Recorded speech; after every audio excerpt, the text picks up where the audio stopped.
Hello everybody, how are you all? I hope you all are doing well. So here I am again with you from the new update from the Chaudhary Devilal university जो कि सिरसा में है। ये एक state university है। तो सबसे पहले बात कर लेते हैं इनकी ऑफिशियल वेबसाइट की। तो जैसे ही आप टाइप करते हो गूगल पे cdlu.ac.in तो आप एंटर करोगे तो आपके सामने ऐसी इंटरफेस जो है वो ओपन हो जाता है, जो कि ऑफिशियल वेबसाइट है चौधरी देवीलाल यूनिवर्सिटी की। तो इन्होंने जो अपना PhD एडमिशन साइकिल है 2025-26 सेशन के लिए वो इन्होंने स्टार्ट कर दिया है। तो उसके रिगार्डिंग ही मैं आज इस वीडियो के अंदर बात करती हूँ। तो जैसे ही आप एडमिशन पे जाओगी तो एडमिशन शेड्यूल पे आप देख सकते हो। एडमिशन शेड्यूल पे आप जाओगे तो आपके सामने ऐसा इंटरफेस ओपन होता है जिसके अंदर लिख रखा है schedule of admission in the PhD programme for the 25-26 session के लिए व्यू डॉक्यूमेंट पे क्लिक करते हो। आपके सामने एक ऐसी PDF ओपन होकर आती है जिसमें इन्होंने मेंशन कर रखा है कि इनका जो शेड्यूल था PhD प्रोग्राम के लिए वो स्टार्ट हो गया है, जो कि 27 अक्टूबर से इन्होंने स्टार्ट किया था और लास्ट डेट जो है फॉर्म अप्लाई करने की वो 13 नवंबर है। ठीक है, इसके अलावा इन्होंने मेंशन कर रखा है कि आपका इंटरव्यू कब होगा, 17-18 के बीच में होगा। मेरिट लिस्ट आपकी 18 को ही आ जाएगी। आपको फीस जो है वो पे करनी है 19 तारीख को। वेटिंग लिस्ट जो आएगी वो 20 तारीख को आएगी। इसके अलावा डिपोजिशन ऑफ फीस जो है आप 20 तारीख के बाद भी कर सकते हो और आपकी जो क्लासेस है वो 24 नवंबर से स्टार्ट हो जाएगी। अगर आपको कोई भी क्वेरी है और आप कुछ भी आपको पूछना है तो आप विजिट कर सकते हो इनकी ऑफिशियल वेबसाइट पे जो इन्होंने मेंशन कर रखी है। ठीक है, फॉरेन नेशनल स्टूडेंट्स के लिए भी इन्होंने मेंशन कर रखा है कि आप फीस जो है वो 14 तारीख तक फिल कर सकते हो। आपका जो इंटरव्यू होगा वो 19-20 के बीच में होगा। आपकी फीस 21 तारीख के बीच में करनी है और आपकी जो क्लासेस है वही 24 तारीख से स्टार्ट हो जाएगी। तो इसके रिगार्डिंग ये है और इन्हीं के लिए फॉरेन स्टूडेंट्स के लिए भी आपको यूनिवर्सिटी के अंदर ही अगर आपको कोई क्वेरी है तो आप जाके पूछ सकते हो। और आप डीन इंटरनेशनल रिलेशन और foreign affairs of the university जो कि इन्होंने ईमेल आईडी मेंशन किया, इस पे भी आप बात कर सकते हो। इसके अलावा बात कर लेते हैं, जैसे आप देखते हो एडमिशन पे ऊपर handbook of information PhD audience पे देखोगे तो आपके सामने आपका जो प्रोस्पेक्टस है यूनिवर्सिटी का वो ओपन हो जाएगा PDF।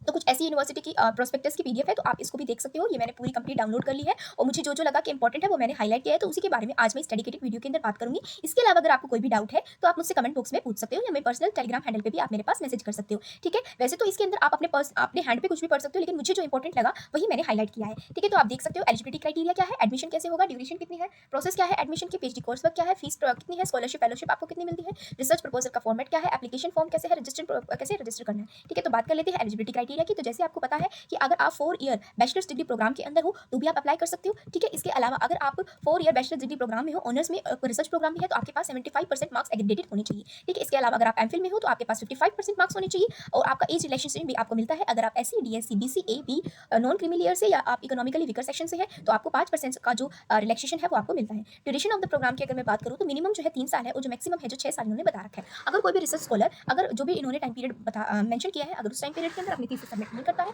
तो उसकी जो PhD है वो कैंसिल हो जाएगी और उसका रजिस्ट्रेशन प्रोसेस जो है वो कैंसिल कर दिया जाएगा। कोई भी वुमेन कैंडिडेट है और भी कोई भी डिसेबल कैंडिडेट है, अगर उसकी 40% से ज़्यादा डिसेबिलिटी है तो उसको अलाउ करते हैं कि 2 साल का जो रिलैक्सेशन है वाइस चांसलर से रिकमेंडेशन करके रिसर्च एडवाइजरी कमेटी जो है आपको एक्स्ट्रा दे देती है। ठीक है, इसके अलावा बात कर लेते हैं वुमेन रिसर्च स्कॉलर है उनको maternity leave, child care leave भी मिलता है, जो कि 240 दिन का पूरे एंटायर PhD प्रोग्राम के अंदर रखा जाता है।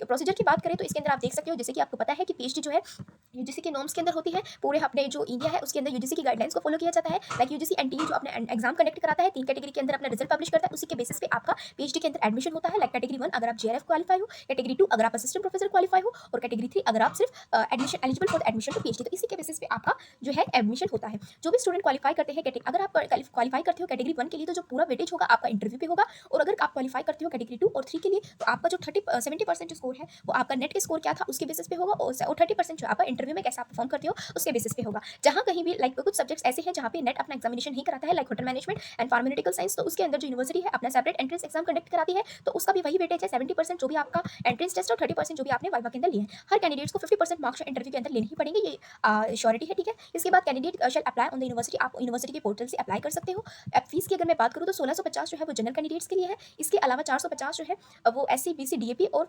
825 जो है वो फीमेल कैंडिडेट्स के लिए है, जनरल फीमेल कैंडिडेट्स के लिए। और एप्लीकेशन फीस जो है फॉरेन नेशनल्स के लिए वो भी 1650 रुपीज समथिंग है। Application form for the PhD admission programme where result of qualifying examination has not been declare up to the last date the candidate में submit a detail marks card. और आप अगर जैसे कि आप अप्लाई कर रहे हो और आपका जो TMC है वो अभी आपने यूनिवर्सिटी ने नहीं दिया है तो आपका जो डिटेल मार्क्स है वो भी आप अपलोड कर सकते हो। ठीक है, इसके बाद interview shall intend to test the research on of the candidate. Interview के टाइम पे आपकी रिसर्च की नॉलेज कितनी है वो आपकी चेक की जाएगी। The candidate shell appear before interview committee, candidate को अपीयर होना पड़ेगा इंटरव्यू कमिटी के सामने, जिसके अंदर आपको अपना रिसर्च प्रपोजल लेके जाना पड़ेगा, जिसके अंदर 500 वर्ड्स अबाउट आपकी रिसर्च के बारे में हो और 30 मार्क्स जो आपको इंटरव्यू के मिलेंगे। वो किस बेसिस पे मिलेंगे, लाइक 10 आपकी डोमेन नॉलेज कितनी है, आपकी सब्जेक्ट नॉलेज कितनी है, 10 मार्क्स आपको आपकी जो डोमेन नॉलेज रिलेटिंग जो आपके है स्पेसिफिक उससे रिलेटेड, और 10 मार्क्स आप ओवरऑल कितना परफॉर्म करते हो इंटरव्यू के अंदर। मार्क्स ऑब्टेन जो होंगे कैटेगरी 2 और कैटेगरी 3 के लिए वो सिर्फ 1 साल के लिए ही माने जाएंगे PhD के अंदर, ये भी आपको पता होगा। इसके अलावा बात कर लेते हैं कि there shall be a PhD admission committee for the concern department, like उसके अंदर चेयरपर्सन होगा और जितने भी सुपरवाइजर PhD के होंगे वो सभी भी होंगे। इसके अलावा देख सकते हो जितने भी मेंबर्स है PhD एडमिशन कमिटी के वो आपको इंटरव्यू के अंदर मार्क्स देंगे, एवरेज निकाला जाएगा मार्क्स का और वही आपकी मेरिट लिस्ट बनेगी और उसी के बेसिस पे आपका PhD के अंदर एडमिशन होगा। PhD admission committee will scrutinise application of the enrolled students to allow the eligible research supervisor on the basis of merit के बेसिस पे पे आपको रिसर्च सुपरवाइजर अलॉट होगा, ठीक है। कैंडिडेट कमेटी के अंदर कौन-कौन होंगे, कैंडिडेट पोजेस एंड कॉम्पिटेंस, आपके पास रिसर्च की नॉलेज होनी चाहिए, the research can be suitably undertaken, जो रिसर्च है वो सूटेबल होना चाहिए डिपार्टमेंट के अकॉर्डिंग, और propose area of research can contribute something new, आपका जो रिसर्च एरिया है वो कुछ नया ऐड करे एक्जिस्टिंग नॉलेज के अंदर, तो ही आपको कंसीडर किया जाएगा पीएचडी एडमिशन के लिए। इसके अलावा हम स्क्रॉल डाउन कर लेते हैं, मैं सिर्फ वही हाईलाइट कर रही हूँ जो कि सब इंपॉर्टेंट है, और बाकी सब आप इग्नोर कर सकते हो। पीएचडी कोर्स वर्क की बात कर लेते हैं, इसमें आप पीएचडी कोर्स वर्क के बारे में पढ़ सकते हो। इसके अलावा आप स्क्रॉल डाउन करते हो तो देख सकते हो रिसर्च एडवाइजरी कमेटी कैसे बैठती है, इसके प्लेगरिज्म के बारे में, प्लेजरिज्म के बारे में बता रखा है, सबमिशन ऑफ रिसर्च प्रपोजल आपको कैसे करना है, scholar will submit the research proposal duly signed by the supervisor after passing complete PhD course work. जैसे आप कंप्लीट कोर्स वर्क कर लेते हो तो आपको रिसर्च प्रपोजल सबमिट करना पड़ता है सुपरवाइजर के साइन के साथ, ठीक है, और आपको प्लेगरिज्म रिपोर्ट भी देनी पड़ती है। इसके अलावा with the period of 1 year counted with the, जब आपका एडमिशन हो जाता है उसे 1 साल के अंदर अंदर, ठीक है। इसके अलावा बात कर लेते हैं, आप जैसे स्क्रॉल डाउन करते हो तो इसके अंदर फीस लेकर के पूरे पीएचडी प्रोग्राम के अंदर क्या है, इसके अलावा कैंपस के अंदर कौन रह सकता है, पार्ट टाइम से अगर आपको पीएचडी करनी है तो आप कैसे कर सकते हो, ये भी मेंशन है। स्कॉलरशिप किसको मिलती है, लाइक पीएचडी प्रोग्राम में ऑपरेट स्कॉलरशिप फ्रॉम द, जैसे कि आपको नेट, आपके पास नेट नहीं है तो आपको यूनिवर्सिटी स्कॉलरशिप प्रोवाइड करती है, ये पूरी स्कॉलरशिप की लिस्ट दे रखी है कि कौन कौन से स्कॉलरशिप अवेल की जा सकती है, ठीक है। इसके अलावा आप स्क्रॉल डाउन करोगे तो आप देख सकते हो कुछ और इन्होंने मेंशन कर रखा है कि the content of the PhD thesis should be arrange in the following order, कि आपका जो कंटेंट है पीएचडी थीसिस का वो किसके अकॉर्डिंग होना चाहिए, लाइक सुपरवाइजर का certificate, acknowledgement, content list of, तो ये सब चीजें तो बात की है, ठीक है। ये आपके फर्दर चीजों के लिए, आपके फर्दर रेफरेंस के लिए है। वैल्यूएशन कैसे करते हैं पीएचडी थीसिस की, इसके बारे में भी आप पढ़ सकते हो। इन्होंने ईच एंड एवरीथिंग बहुत माइन्यूटली लिख रखी है। आपका वाइवा वोस कैसा होता है, ठीक है, आपको अवार्ड कब की जाती है पीएचडी डिग्री, आपकी पब्लिकेशन थीसिस की कब होती है, और ऐसे ही इन्होंने पूरा फॉर्मेट जो है नीचे मेंशन कर रखा है, तो आप इसको पूरे को पढ़ सकते हो, ठीक है। इसके अलावा जो जो चीज़ें इंपॉर्टेंट थी वो मैंने मेंशन कर दिया और वो मैंने हाईलाइट भी कर दी है, तो वो आप देख सकते हो। इसके अलावा अगर आपको कोई भी डाउट है, ठीक है, पर्टिकुलर हाँ इंटरव्यू शेड्यूल, आपको फॉर्म कहाँ से फिल करना है ये भी मैं बता देती हूँ। एडमिशन पे ही जाओगे, ऑनलाइन एडमिशन पोर्टल पीएचडी पे क्लिक करोगे तो आपके सामने एक पीडीएफ सॉरी इंटरफेस ओपन होगा, वहाँ से आप अपना इसके जैसे कि मैंने आपको बताया था, आप इसमें एडमिशन पोर्टल पे जाके अपना यूजर आईडी डालोगे, आप पासवर्ड डालोगे। अगर आप आप न्यूली अभी आपने अभी अप्लाई नहीं किया है सीडीएलयू में, तो न्यू रजिस्ट्रेशन से आप अपनी प्रोसेस स्टार्ट कर सकते हो और आप अपना फॉर्म फिल कर सकते हो। अगर आपको कोई भी क्वेरी है तो इन्होंने हेल्प डेस्क नंबर कॉन्टैक्ट के लिए दे रखा है, आप उसमें वर्किंग डेज के अंदर आप 9 बजे से 5 बजे तक बात कर सकते हो, ठीक है। सीट मैट्रिक्स की भी बात कर लेते हैं, जैसे आप इसके ऊपर क्लिक करोगे आपके सामने पीडीएफ ओपन होकर आ जाएगी कि सीट्स कितनी है,